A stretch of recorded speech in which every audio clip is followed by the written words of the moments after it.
There is something stealing from millions of Nigerian families right now. It is not a fraudster. It has no WhatsApp group. It does not need your OTP or your BVN. It does not come in the night. It comes in broad daylight, dressed in pride, wrapped in culture, celebrated at family meetings, and passed down from father to son like a blessing. It is called land. And before you click away, hear this story first.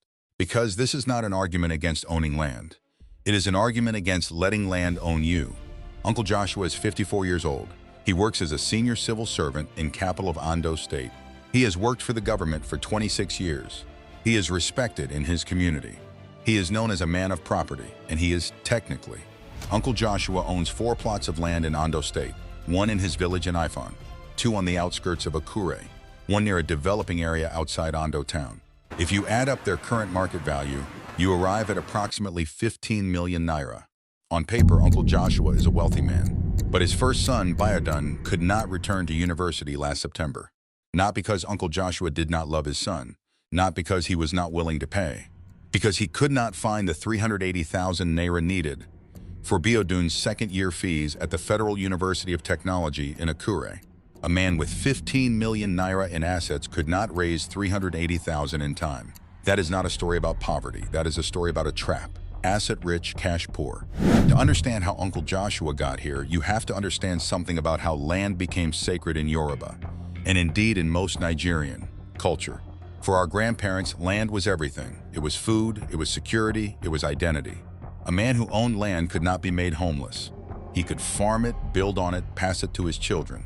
In a world with no pension systems, no mutual funds, no investment platforms, land was the closest thing to permanent safety that existed.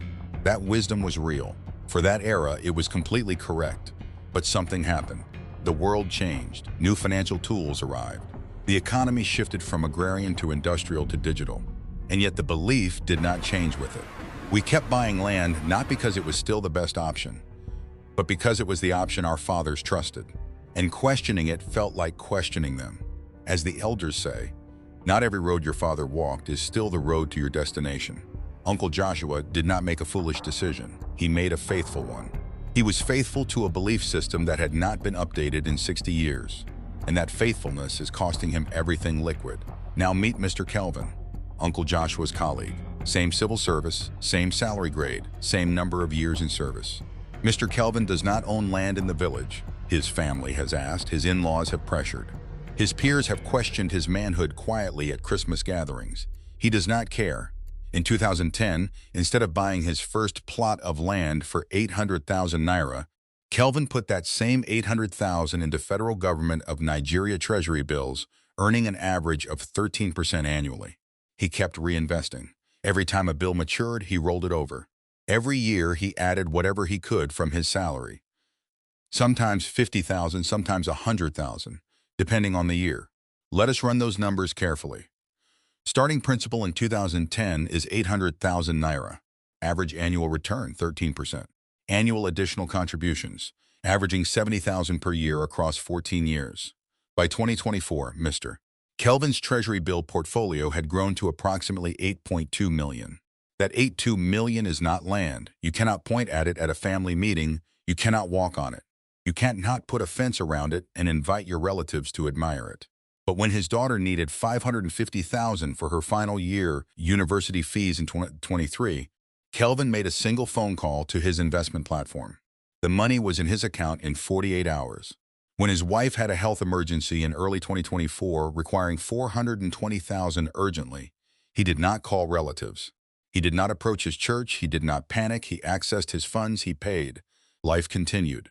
Uncle Joshua, at that same moment in 2024, was trying to find a buyer for one of his plots to raise emergency medical money for himself. He had been trying for 4 months. The land was still there, waiting, silent, completely useless in an emergency. Interested buyers were pricing aggressively and carelessly. This is the trap that nobody names at the family meeting. Land in Nigeria, especially undeveloped village or peri-urban land, is what financial experts call an illiquid asset. It cannot be quickly converted to cash without significant loss of value, significant time, or both. Think about what illiquid actually means in the real life of a Nigerian family. It means your child misses a university semester while you look for a buyer. It means you borrow at painful interest rates from a cooperative or a money lender while your 15 million sits in the ground doing nothing. It means you die land rich and cash poor, and your children inherit a legal dispute over the same land because there was no money to settle it properly. Uncle Joshua's 4 plots of land have generated exactly 0 naira of income in the last 15 years. No rent, no harvest, no dividends, no interest, nothing. They have only grown in paper value. Value that exists only if someone is willing to buy, willing to pay the price you want, and willing to complete the transaction before your emergency expires.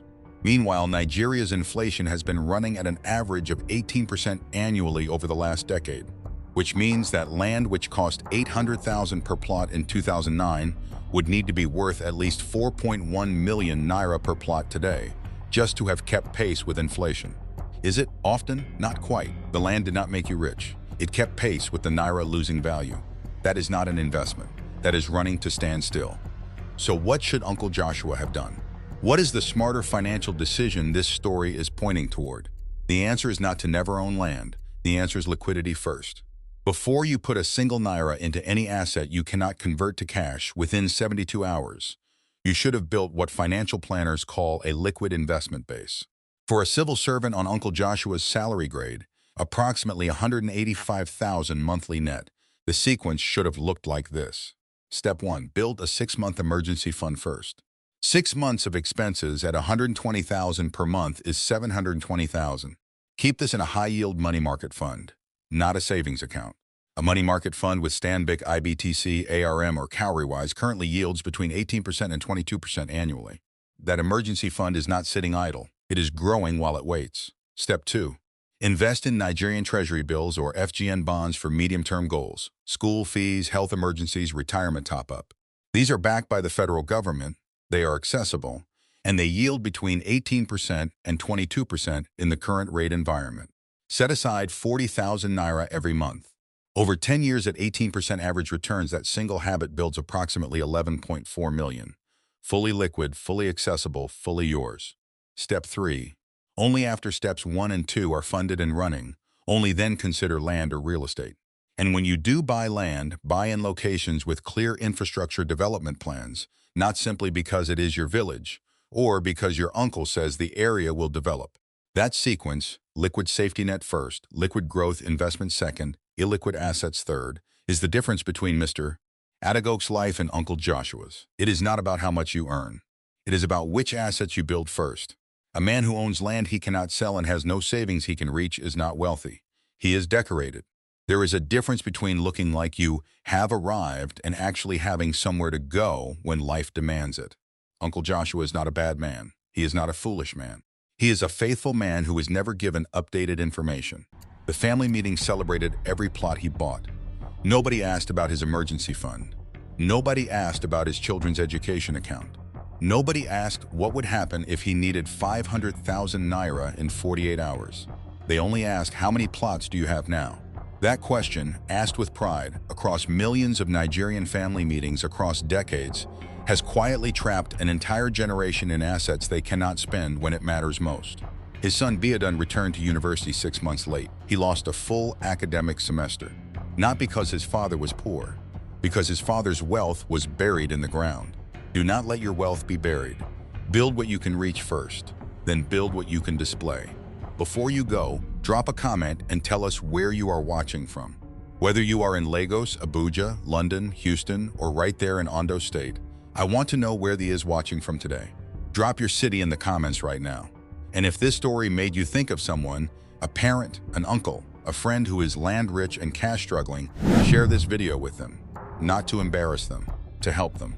Because the information in this video is the information that changes financial trajectories, and they deserve to have it.